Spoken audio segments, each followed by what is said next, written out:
Welcome to LexTalks, Legal Topics Simplified, the show that breaks down those tough legal concepts. Today, we're diving deep into administrative tribunals in India, a topic every aspiring lawyer should have on their radar. It's like this. You have the courts, right? The traditional system. But then alongside that, you have these specialized bodies, these tribunals. Yeah, why the need for something extra? If courts have been around forever, what's the point of adding another layer? Think about it this way. Imagine you're a government employee and you believe you were unfairly dismissed from your job. Okay, I'm following. Going the traditional court route, it could take years, even a decade, to reach a resolution. You're facing lost income, stress. And mounting legal fees too, right? Exactly. So that's where tribunals come in. They offer a quicker way to resolve these specific kinds of disputes, especially in areas where specialized knowledge is needed. So it's like an express lane for certain legal matters. A great way to put it. But introducing tribunals in India, it wasn't a simple change. It actually involved amending the constitution itself. Whoa, so we're talking about a fundamental shift in how the legal system operates. Absolutely. The 42nd Amendment Act of 1976, it brought in Articles 323A and 323B, which laid the groundwork for creating tribunals, both at the central and state levels. Got it. So these articles were like the constitutional building blocks for the whole tribunal system. But why the change in the 70s? What was going on? Well, India was experiencing rapid economic growth, government activities were expanding, and this led to a surge in administrative disputes. Things like tax issues, disputes between the government and its employees, and conflicts over environmental rules. Exactly. And courts were getting overwhelmed with these complex cases, and judges, while they're legal experts, can't be specialists in every single field. Right, they can't be expected to know everything about every area of law. So the need for specialized expertise became crucial, and that's where tribunals came in. They combine legal knowledge with specialists in a specific area. You could have a tribunal with a former judge, a seasoned tax lawyer, even a retired, high-ranking tax official. So like a legal dream team, combining legal knowledge with real-world experience in that field. Precisely, and that's what makes tribunals so unique. So we've got this system of tribunals to deal with these specific cases. But how do they actually work? Are they just mini-courts? What powers do they have? They do share some similarities with courts, but they also have distinct characteristics. Their procedures and powers are different. Importantly, tribunals are guided by principles of natural justice. Wait, hold on a second. For those of us who are still learning the legal ropes, what exactly does principles of natural justice mean? Good question. It's basically the foundation of a fair hearing. It ensures that everyone involved in a case has a chance to tell their side of the story, be heard by an impartial decision maker, and have a decision that's based on evidence, not on bias. So it's like a fairness checklist, making sure the process itself is just. Exactly. Now, while tribunals follow these principles, they aren't bound by those super strict, sometimes rigid procedures of civil courts. It allows for more flexibility and efficiency. Interesting. So they have some wiggle room to tailor their approach depending on the case. Exactly. And this flexibility, well, it's both a major advantage and something that sparks a debate about tribunals. Ooh, sounds like we're about to get into the juicy part, the pros and cons of the whole tribunal system. You got it. We'll be exploring the advantages and disadvantages, the criticisms that have been raised, and how India tries to balance the need for speed and efficiency with fairness and due process. I'm ready to unpack it all. But first, I think we need a closer look at how these tribunals work in practice. Let's talk about those powers and procedures. Absolutely. Let's dive into the Administrative Tribunal Act of 1985, the framework for how tribunals operate, their jurisdiction, and the extent of their authority. So this 1985 Act, it's like the rule book for tribunals in India. It lays out the ground rules, what types of cases they handle, the power they have. It's basically the blueprint for this parallel legal system. Yeah. But what exactly are those powers under the Act? Well, like a court, they can summon witnesses, demand evidence, examine documents. They can review decisions made by authorities, and get this, they can even declare a law unconstitutional. Hold on, declare a law unconstitutional. That's a lot of power for a body outside the usual courts. It is a significant power, yes, but it shows how seriously India considers the role of tribunals, ensuring fairness and upholding rights. They're not just signing off on whatever decisions authorities make. I see, it's not a rubber stamp. But All this flexibility we've talked about, moving away from those strict court procedures, that has to raise some eyebrows, right? Absolutely. It's a double-edged sword. It makes tribunals more adaptable and responsive, especially with complex cases. But then you have concerns about inconsistency and lack of predictability. So it's a trade-off. Yeah, Speed and efficiency on one side, but then worries about whether every tribunal is being fair and applying the law the same way. exactly. Some argue that without standard procedures across all tribunals, it creates an uneven playing field. Uncertainty about how a case might be decided, depending on which tribunal is handling it. And then there's the question of legal expertise itself. We talked about how tribunals have both judicial and technical members. Not everyone on a tribunal is a seasoned lawyer. That's right. Critics say relying too much on technical expertise without a solid legal background could lead to decisions that stray from established legal principles. Like the classic debate, specialists versus generalists. You need both in-depth knowledge and a good grasp of the broader legal framework. Exactly. And this debate about the makeup of tribunals, the qualifications of members, the potential for bias, it's a lively one. Sounds like a real tightrope walk.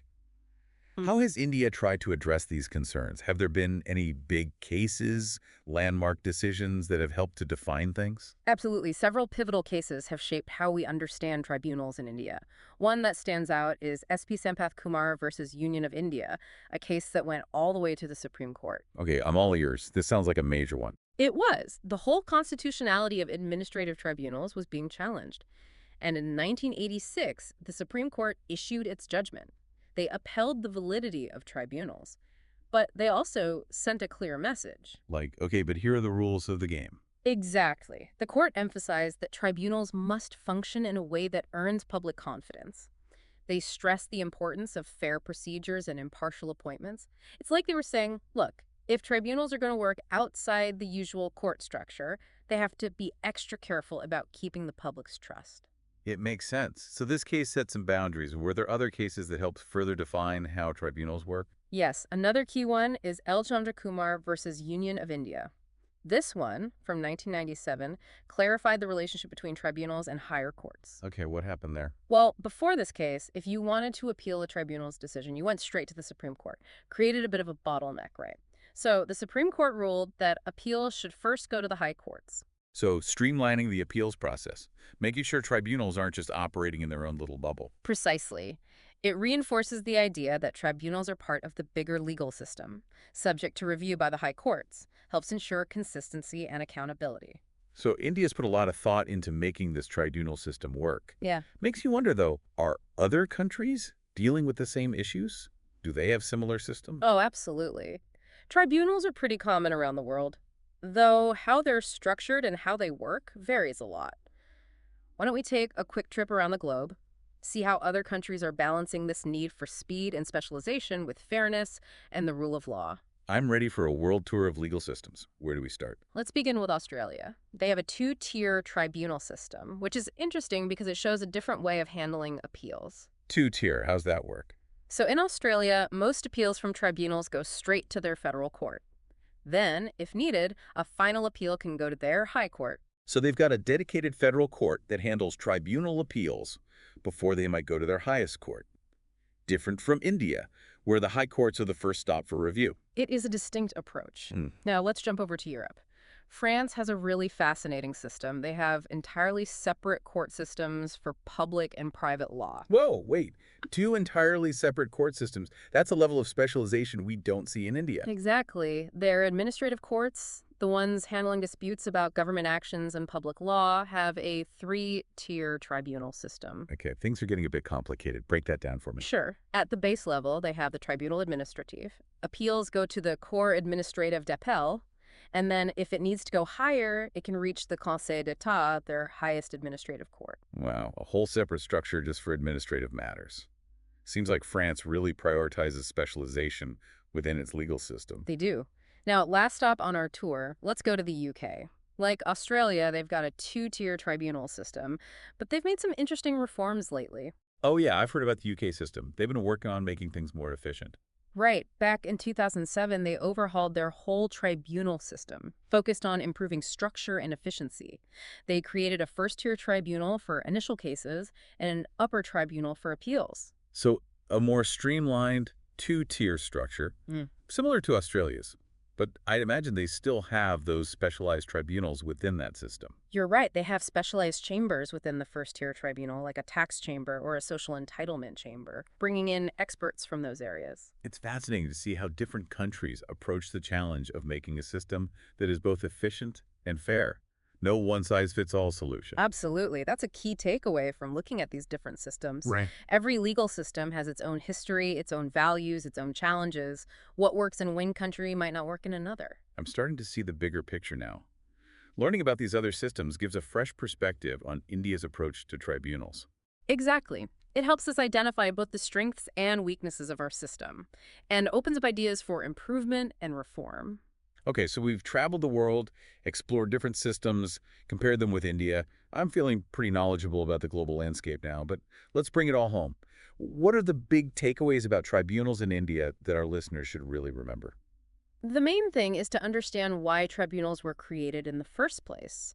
It comes down to needing a more streamlined, specialized system for certain types of disputes. Cases involving taxes, government service, environmental regulations, things that often require a level of expertise traditional courts might not have the time or resources to deal with efficiently. So making the legal system more responsive to the changing needs of society. Right. But here's the thing. Moving away from that traditional court structure, focusing on speed and specialization, brings up those concerns about consistency, transparency, and following legal precedents. That's classic tug-of-war between efficiency and fairness. Exactly. And those landmark cases we discussed, Sampath Kumar and L. Chandra Kumar, they show how India has been working to strike that balance. The courts have been clear. Tribunals may operate differently, but they still have to follow the principles of fairness, transparency, and accountability. They're not just off doing their own thing. There are checks and balances. Absolutely. The high courts play a crucial role in making sure tribunals are working within the law. And here's something interesting. This whole discussion about tribunals, it connects to a larger conversation happening in India's legal system right now. Oh, I see where you're going with this. You mean the ongoing discussion about judicial appointments and calls for more transparency and diversity in the courts. Exactly. If there are concerns about how judges are appointed to the courts, those concerns apply to how tribunal members are appointed too. Makes sense. You want to make sure that those making decisions, whether in a court or a tribunal, are chosen fairly, that they are impartial and committed to justice. Absolutely. And as there are more calls for greater representation in the judiciary, for women, minorities, diverse perspectives, how will that shape the future of tribunals? That's a great point. It adds a whole new layer to the discussion. It does. And it's something for all of you listening to think about. As future legal professionals, what do you think the role of tribunals should be in the Indian legal system?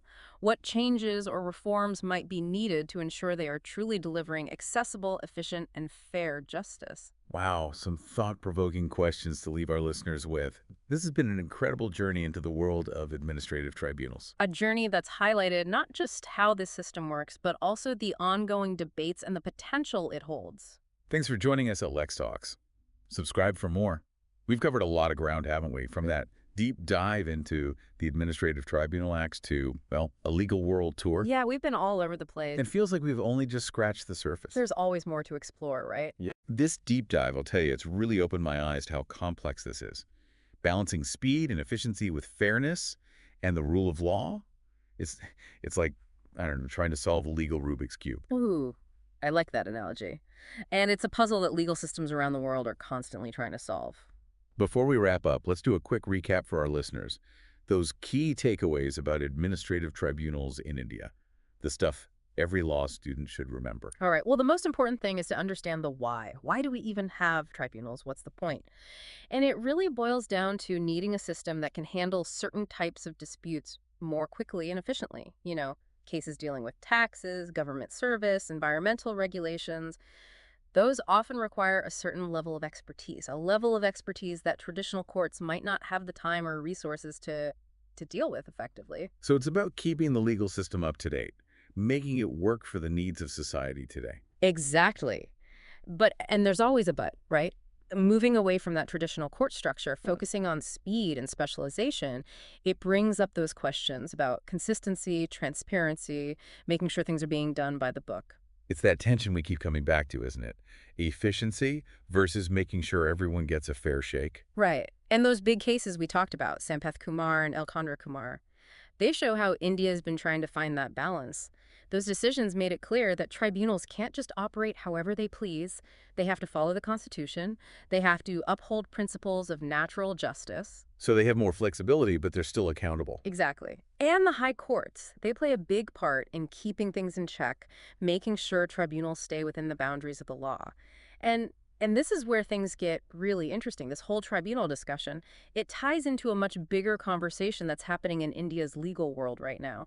You mean all the discussions about judicial appointments and the calls for greater transparency in the courts and for more diversity on the bench? Exactly. Because if people are concerned about how judges are appointed, those concerns extend to how members of tribunals are appointed as well. It's all connected.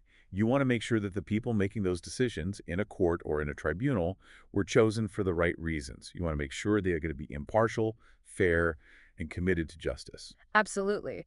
And as there are more and more calls for greater representation in the judiciary, for more women, for more minorities, for more diverse perspectives, well, how will that impact tribunals? How will those demands shape the future of tribunals? That is a fantastic point. It really adds a whole new dimension to everything we've been talking about. It does. And these are the kinds of questions that all of you listening, you future legal eagles, need to be thinking about. What role should tribunals play in India's legal system going forward? What changes need to happen? What reforms? How can we make sure that tribunals truly provide access to justice that is efficient, fair, and available to everyone? Wow, that's a lot to consider. It really makes you think. Being a lawyer, it's not just about knowing the law. It's about thinking about how these systems, how they affect people's lives. Couldn't have said it better myself. It's about being willing to ask tough questions, about challenging assumptions, and about always looking for ways to improve the system. This deep dive it's been incredible. I feel like I've learned so much, not just about how tribunals work, but about the big challenges and the possibilities they represent for India's legal system. It's been great exploring all this with you and with our listeners. Thanks for joining us on LexTalks. Be sure to subscribe for more.